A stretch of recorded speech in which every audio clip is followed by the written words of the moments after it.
এবার চিত্রনায়িকা পরিমণির বিরুদ্ধে গৃহকর্মীকে নির্যাতনের অভিযোগ উঠেছে। তবে এমন অভিযোগকে আইনিভাবে মোকাবেলা করার ঘোষণা দিয়েছেন পরি।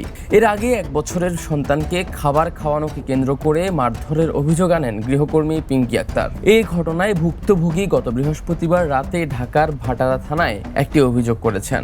এই ঘটনার পর ফেসবুক লাইভে এসে নিজের বক্তব্য তুলে ধরেন পরিমণি। 21 মিনিট 6 সেকেন্ডের দীর্ঘ এই ফেসবুক লাইভে পরিমণি মিডিয়া ট্রায়ালের অভিযোগ আনেন।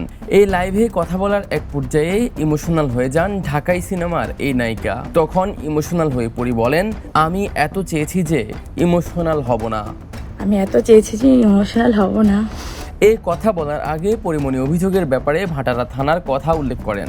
এরপর বলেন, আমার আর প্রাইভেসি থাকলো না, কোথায় থাকি, কিভাবে থাকি। এদিকে তার বিরুদ্ধে ওঠা অভিযোগ আইনিভাবে মোকাবেলা করবেন জানিয়ে অভিনেত্রী আরো বলেন, আমার হাতে সব প্রমাণ আছে, কিন্তু দিতে চাচ্ছি না কেন জানেন? কারণ আমি আইনের উপর শ্রদ্ধাশীল। আমার নামে একটা সাধারণ ডায়েরি করেছে ভাটারা থানায়, যেহেতু আমি বসুন্ধরাতে থাকি।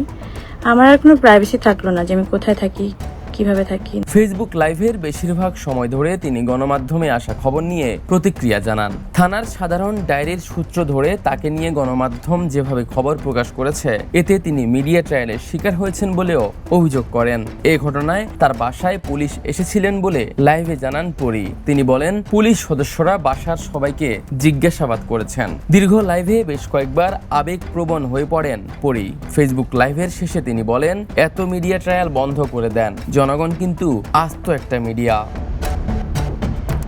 Aftab Shuvo, the news.